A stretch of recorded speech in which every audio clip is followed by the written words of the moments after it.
It's the Shatkin First Down pregame show, presented by Dr. Todd Shatkin and the Aesthetic Associates Center, with your hosts, Rich Gaenzler and Dr. Jared Shatkin, and our special guest, play-by-play announcer for the New England Patriots, Bob Socci. Now, from the Shatkin Sports Network studios in Amherst, here are your hosts, Rich Gaenzler and Dr. Jared Shatkin. Welcome to the Shatkin First Down Buffalo pregame show going into Week 18, the Bills and the Pats to wrap up the season where we're probably going to see a lot of backups in the game. We'll talk about that a little bit later in the show. We got the Mafia here, Sam Castronova, and of course we'll start off with Dr. Jared Shatkin. I'm Rich Gaenzler. We're going to talk about the Jet game, which ended up being not anything like we thought it would be. I think we all thought in last week's show it was going to be much closer than it ended up being. Instead, the Bills wons, post a 40-0 shutout of the Jets. Pretty impressive stuff. And, obviously they allowed the late couple touchdowns, but really good. 33-0. I'm sorry, the ones. I don't want to discount Trubisky's touchdown to Shavers, which was gorgeous. But let's talk a little bit about the game. Here's the Bills D, who, had, let's face it, in the last half of the season has really struggled. Obviously, they've had some injury issues along the way, but man, did they show up in that game. Yeah, they look great. I think the moment it kind of turned for them was that first fourth down stop when they stuffed Breece Hall there. And then the rest of the game, they really kind of locked it down. A couple plays here and there, but they got under Rodgers' skin for sure, and it ended up being a pretty easy win. Yeah, it really did. And it showed, in my opinion, when they are at full tilt and full capacity. I mean, say what you want about DeMar being in or not at safety. Other than that, they were full go, top to bottom on that defensive side of the football, and that made a big difference. Yeah, I think the starting corners being in makes a major change in that defense. I still would have liked to see a little better play out of Matt Milano. I think he's still just a little bit hesitant. He made a few plays at the end there that gave me a little bit of hope, but I love Dorian Williams, and I've been banging the drum for him all year to get some more snaps. But besides that, it was really good to see. They played a talented team with Devontae Adams, Aaron Rodgers, and Garrett Wilson. And yes, I don't think Aaron Rodgers had his head in that game, but at least they were able to kind of lock it down and have a good showing on the defensive side of the ball. Yeah, for sure. And who was the leading tackler in the game? Joe Andreessen. Oh, yeah. Was the Bills' leading tackler in that game, which is awesome. Yeah. Offensively, 9 different receivers, 13 now different receivers, including Josh, have caught touchdowns for the Bills, which is so impressive. No giveaways again. Cooper and Coleman with the incredibly athletic catches and the one on, Hail Mary, basically, with Josh basically falling out of bounds and just throwing it up and saying, hey, Keon Coleman, this is why we drafted you for this kind of play, right? I mean, how much confidence is Josh playing with to go cross field and just throw it up for the receiver there? So that's showing a lot. But, yeah, I mean, I think, with the receivers having the game they played against some pretty good cornerbacks, and yeah, I do think the Jets were checked out. I was saying that the whole game defensively, and their effort level is just really poor. But they definitely started hot, and they continued to have a pretty good showing the whole game. And I got to say, think about an offensive game when Khalil Shakir is not really mentioned at all. I mean, Hollins had a couple of nice catches again. But here's Cooper and Coleman, guys that are kind of in and out here and there, but they're contributing on a game when Shakir doesn't. And I want to say, I was so impressed in the Coleman touchdown, and to me it showed so much growth in his game.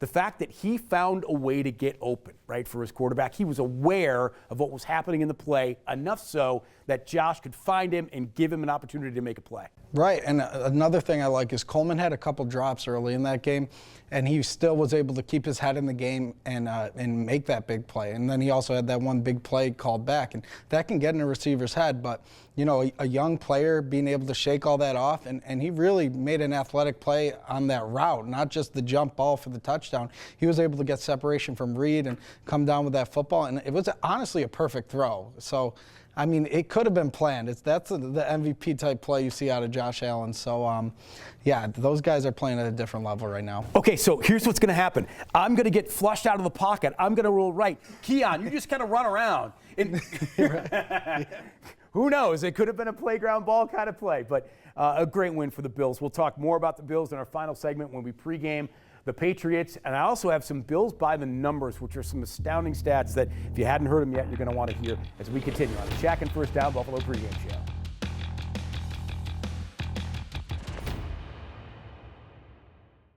RV shoppers, Myers RV invites you to shop over 100 brands of travel trailers, fifth wheels, toy haulers, and motorhomes from all the leading manufacturers. Myers RV is the largest family-owned RV dealer in the Northeast with over 2,000 new and used RVs in stock. Right now, all remaining 2024 models are being offered at drastically reduced prices. Myers RV has 3 convenient locations in Rochester to serve you. Just a quick trip east on the 90 to save you thousands. Online at MyersRVs.com.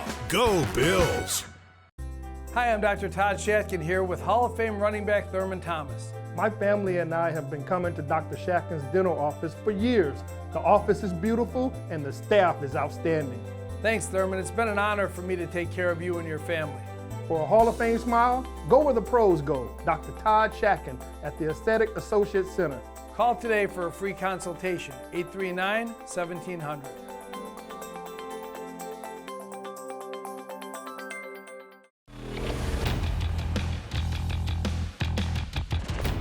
All right, with a very good friend who was born in central New York, spent a lot of time in western New York and up and down the East Coast doing some baseball and working for a particular armed forces community, as well as being the play-by-play voice of the New England Patriots. Bob, great to see you again. Good to see you, Rich. Good to be with you. It was great to be up in the Buffalo area a couple of weeks ago, and we're expecting an Arctic wave by this weekend, so we should have similarly frigid conditions. Yeah, let's talk about Jared Mayo, because obviously, you know, you read, you hear, you see. I mean, there's rumors all over the place that he's sort of a lame duck, that it's kind of a one and done. What do you make of his body of work to this point? Obviously, he was a beloved player in New England, and that's a big reason why he's there. But, you know, the rumors of Vrabel coming back are out there and have been sort of swirling. So what do you make of Jerod Mayo's, albeit short body of work, and what do you make of what future, if any, there is for him as the head coach of this club? I think the thing with Gerard when he was hired is that, you know, he was really hired with a vision for the future and the potential as a coach. He'd only been coaching in the NFL for 5 years. Heretofore as an assistant on Bill Belichick's staff. As you mentioned, he was a very well-liked and certainly well-respected Patriots player, a first-round draft pick, a captain by his second season, someone that his teammates referred to at a very young age as Gerard Belichick, because as a player, he reflected his head coach in so many striking ways. But as he took over this program, I noted, you know, the roster was very thin. The coaching situation around him really featured a lot of inexperience. He's not a guy that has worked outside of New England, whether as a player or in the business world, because he did spend some time as an executive in the business community with a healthcare company before going back into football and getting into coaching.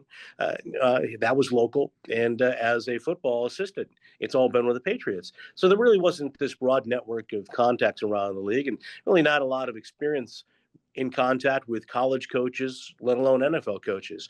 And so you have kind of I don't want to say a mishmash, but, you know, it's really not a staff that was formed with a lot of cohesiveness to begin with.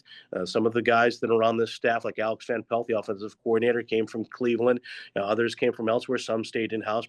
Primarily the defensive staff is a group of carryover coaches who've been here in New England. So I think it's really been a process for all of them this year to try to learn as a staff, manage games, for Gerard to find his coaching voice.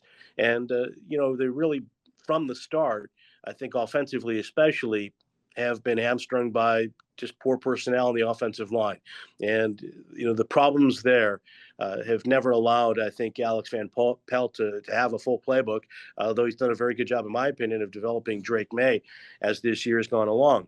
The biggest disappointment was the defense, and that was Gerard's specialty as a coach and as a player, of course. And the defense has really failed to live up to expectations. There are other factors involved in that, like injuries and whatnot, but it still has been a failure when it comes to the performance of that group.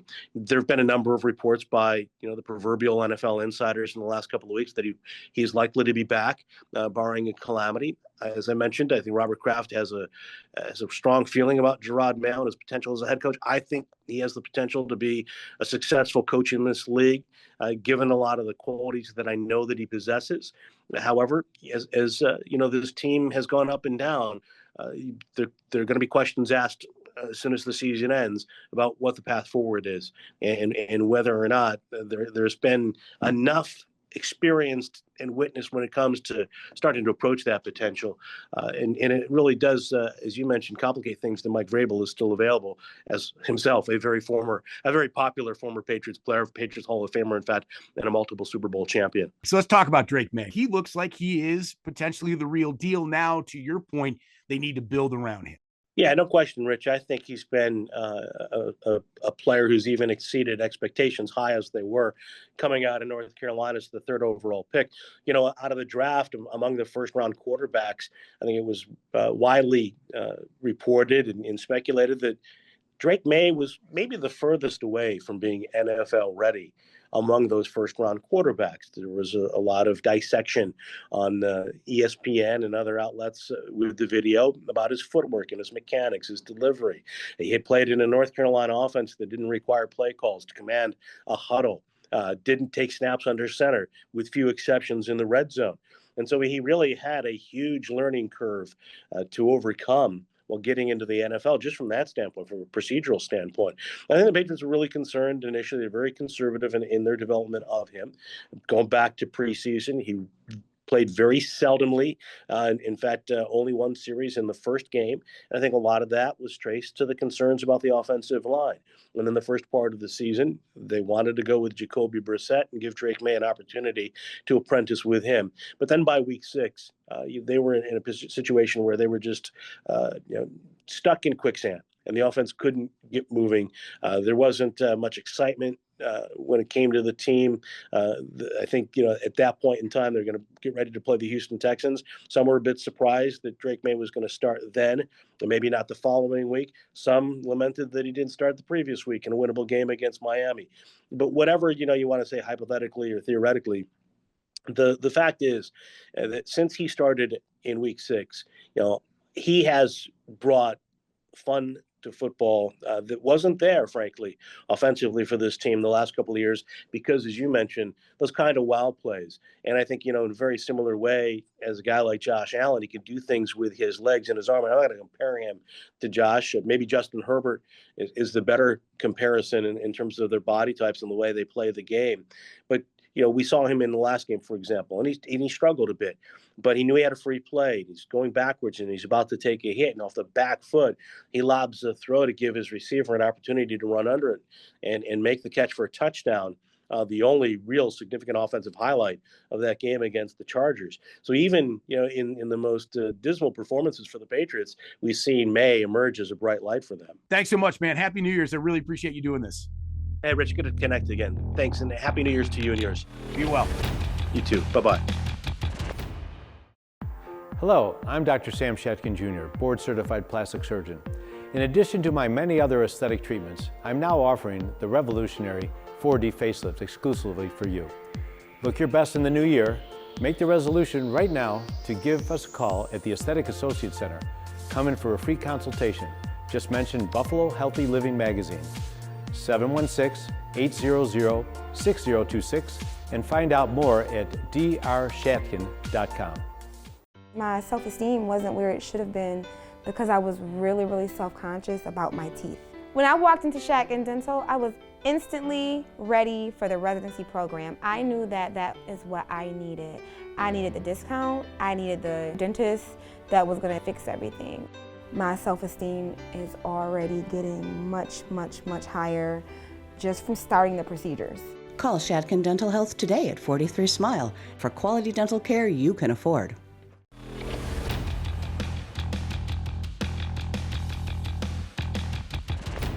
Welcome back to the Shatkin First Down Buffalo pregame show. It's time to go in the pocket.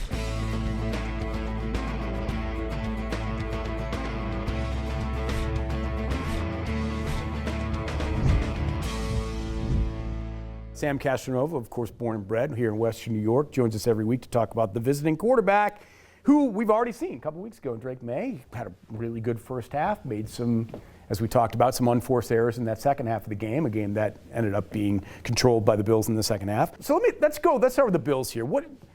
How's Mitch Trubisky drafted as high as he is and not able to perform at a higher level? I think partly maybe it's just confidence. I mean, at one point he was in the MVP race with the Bears, but then, I mean, that stuff can take a toll on people. He just looks like he doesn't have any confidence left. He's like checked down or thrown out of bounds. It's just, I think a lot of it has to do with confidence. Obviously, reps can get you that confidence, right? And these guys just aren't seeing those reps. Yeah, absolutely. I mean, you haven't actually played real meaningful football in, 2-3 years now, since he was with the Steelers, maybe a couple games. So, yeah, I mean, I wouldn't be surprised if we've seen Joe Milton a little bit in this game, the Patriots' third string, because he was one of their draft picks last year. So I don't know. That's right. Throw the ball away. Mafia time. This is the Mafia. You know Jared, you know Sam. Bob's been here before. Jack was here last week. You did so well, you came back. Glad to be back. Let's start here first. And this is, we're not going to talk about the Jets at all. And Bob, I'm going to start with you. MVP. Josh is, I think he's like a minus 350 or something in the odds to win MVP. Still a lock to this point to you. And why does he beat out Lamar Jackson at this point? Well, I can only go by last year, because I thought that Josh should have won it last year, and because he had better stats, if you will, than Lamar. But it seems like the voters are more for the team that wins more and how he helps the team win. Now, Lamar's amazing. Saquon's amazing. They're having just great years. I think it's a really tough year to pick any, but obviously I think he's done more and had more splash plays that would earn him. And I think they may consider some of his past work to say, you know what, let's give it to him this year. Jack, what about you? What do you think? I think with the fact that he lost a superstar and Lamar gained one, and there's still a better record, still looking like the team to beat going into this postseason, I would say it's kind of his edge out. I like the argument. What about you, Sam? Yeah, Josh Allen lost Stephon Diggs, Lamar Jackson gained Derrick Henry, and yet they're still having this discussion, which is just crazy to me. But Josh throws to the top 5 least separation of receivers. Lamar has the first most separated receivers. So, I mean, in terms of most valuable to the team, it's Josh Allen, and it should have been at least probably one other time in his career, but it's time for him to win it, and he's minus 350. So I think he's got it pretty much in the bag, but you never know this crazy. I think if anybody should win it besides him, it should be Saquon Barkley. I was going to say that. What do you think about Saquon? I mean, here's a guy that rushes for over 2,000 yards in a season. And let's be honest, Jalen Hurts has been kind of all over the place. He's been consistently good, but not great at all. Saquon Barkley has carried this team and certainly did this past week. I mean, he's an awesome running back, and he's having a remarkable year. But the thing is, they don't usually give it to running backs. Maybe Thurman Thomas was one that won it. But for me, it's Josh Allen, and it's because of everything they're saying. We lost all our receivers, and he probably should have won another one. I think they probably take the pass into it. And another thing with Josh is he sat out almost 5 quarters of football, and his stats are not all that different from Lamar Jackson, who has played 5 more quarters of football than him. So I think if my 1 would be Josh, my 2 would definitely be Lamar. He's a remarkable player. And my 3 would be Saquon. But I do think in any other year, the way Saquon Barkley is playing, he could have won an MVP for sure. All right, let me throw this up to the U.S. too, because you're talking about, Lamar gets Derrick Henry, who is obviously all-world. But are we taking away by saying that? Are we taking away what James Cook is for this team? Think about it. James Cook, if he was to score a touchdown, and he's basically been part-time for the Bills, is going to have 16 touchdowns and tie the single-season rushing mark for the Bills when OJ had 16 back in 75. And he's going to go over 1,000 yards if he does that, most likely. So are we underrating James Cook, Bob, compared to Derrick Henry? It's a tough argument. James Cook is having an amazing in terms of what he means to the Bills, right? Yeah, and I think the way the Bills did it this year, everybody eats, right? So James is just part of the whole pie. And here's the one thing, and guys, feel free to just jump in on this one. It's not like Lamar has these gangbuster receivers on his team. It's not like Jalen Hurts, who has A.J. Brown and Devontae Smith. He's got Zay Flowers. Nice player, right? First-round pick, very good slot receiver. Okay, yeah. But not great. He's not going to be an all-pro. Maybe a Pro Bowler. Maybe, right? Yeah. Then you got a guy like Rashad Bateman, who's been pretty average his whole career. He's had a nice year, but pretty average guy, right? Like his Nelson Aguilar, same thing, pretty average guy. Andrews has been in and out of the lineup for them.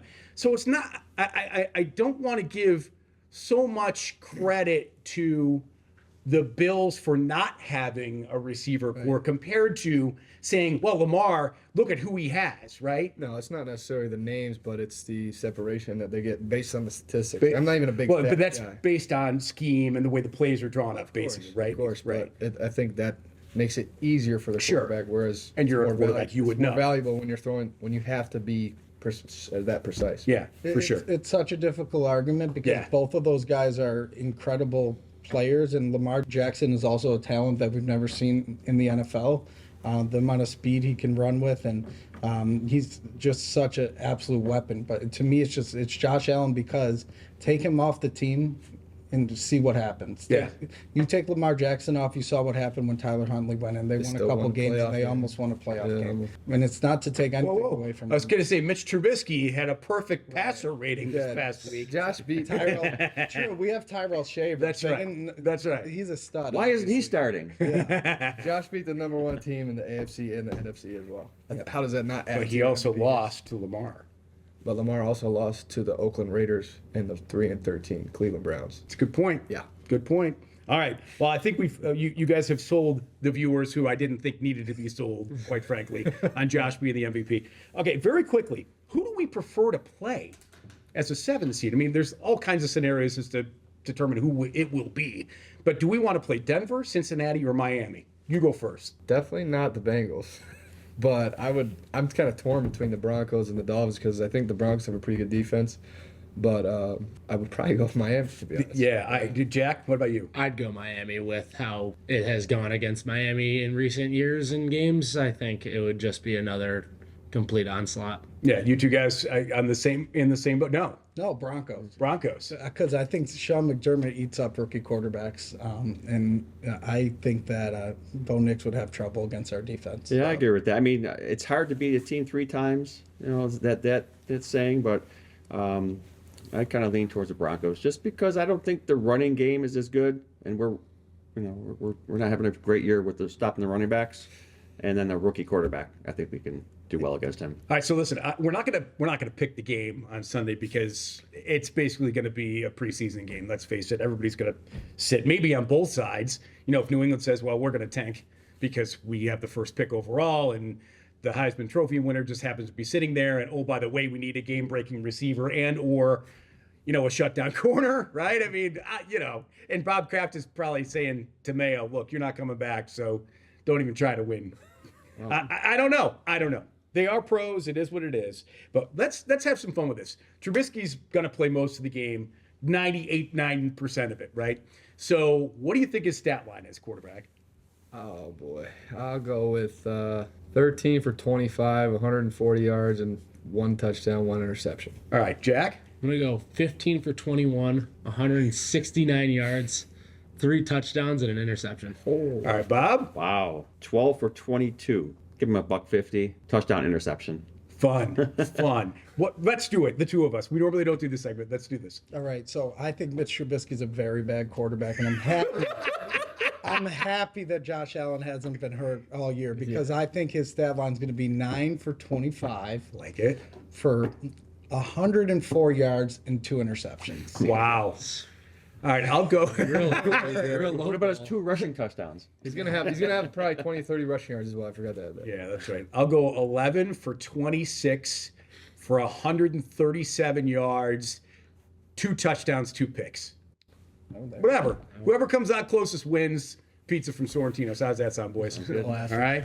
Great job. Happy New Year, guys. Really appreciate you being on again as well. Coming up next, Jared and I will get into the Patriots-Bills game when we return on the Shatkin First Down Buffalo Pregame Show. I am so happy with my experience that I had at I Smile Spas today. Got my teeth professionally whitened. I have months of results in less than an hour. No pain, seriously, not even a sting. They're not sensitive. You leave with a kit to continue your whitening. Absolutely incredible. I'm so happy I ever did this. I can't stop smiling. Western New York. Smile again with confidence. Call 43-SMILE today. It means a lot to be able to work with my dad to continue this legacy that we have going on. I had many implants. Once I got them, it was like the old me came back. The changes you can make in such a short period of time in somebody's life, have somebody in the chair crying because they finally have a full set of teeth. And I think the only way to do it in that type of time period for that type of price is really the mini implant. Mini dental implants can change your life too. Call us at 839-1700 for a free consultation.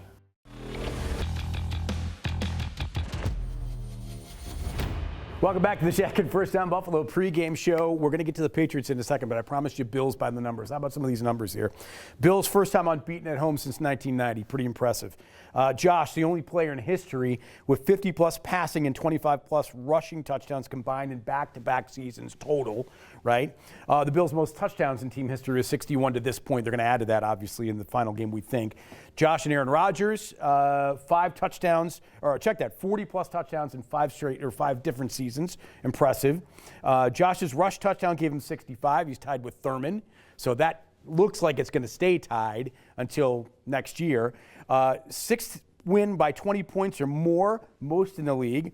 Plus 20 takeaway, number 1 in the league. Only 14 sacks against, number 1 in the league. I mean, they are primed to do great things in this postseason for sure. So let's get to the one game they have to get through first. That, of course, is the Patriot game. Josh comes in and plays what? Like not even a series? Does he come in and play one down, or does he play a series? What do you think? I think they maybe give him 2 handoffs and then get him off the field. And I think that's the right move. I was definitely happy when he was able to sit that whole 4th quarter. It's all about getting healthy right now. How long do you think James Cook plays? Because he's 19 to 1,000. He's 1 away from tying the single-season rushing touchdown record. How long do you think he plays? I think maybe if it's a decent first drive and they're moving the ball, they keep him in for that first drive, get him 19 yards and a touchdown. After that, I don't see him playing very much. So who do you want to sit? Who has to sit? If you're the coach, if you're the GM, if you're the owner, these guys cannot play, right? We got to protect them, bubble them up before we go into the playoffs. Dalton Kincaid, Josh Allen, James Cook. Let's think on the defensive side of the ball, maybe Greg Rousseau and Rasul Douglas and Benford. And besides that, I mean, I think the O-line, you're probably going to see just only a little bit of Deion Dawkins, but the rest of the team, I think it's going to be a pretty heavy rotation everywhere, though. I was pretty close on that. I added Taron Johnson. I had Milano and Bernard on my list of absolutely no plays because they've all had injuries this year, right? The question is, the Patriots have the number 1 overall pick today. Do they want to keep that pick, right? Do they want to try and win this game? I think they're going to try to win the game because Gerard Mayo is kind of a lame duck coach here, and he's going to coach them to win. But if I was in the Patriots organization and a Patriots fan, no, lose this game. Right. It's virtually impossible to predict this game, knowing that we don't know who's going to be in the lineups for both teams, right? I'm predicting anytime touchdowns. I'm saying Tyrell Shavers and Frank Gore Jr. might get a touchdown this week. I'm going to go Gilliam and Morris as anytime touchdowns, all right? So those are our predictions. We're not even going to give out a score because we don't know really who's playing. Anyway, all right, great job again as always. Thanks to Aesthetic Associates, Shatkin Dental, Dr. Todd Shatkin, Myers RV, and, of course, Sorrentino's on Main Street. Thanks to you for watching. Go Bills! This has been the Shatkin First Down Buffalo pregame show.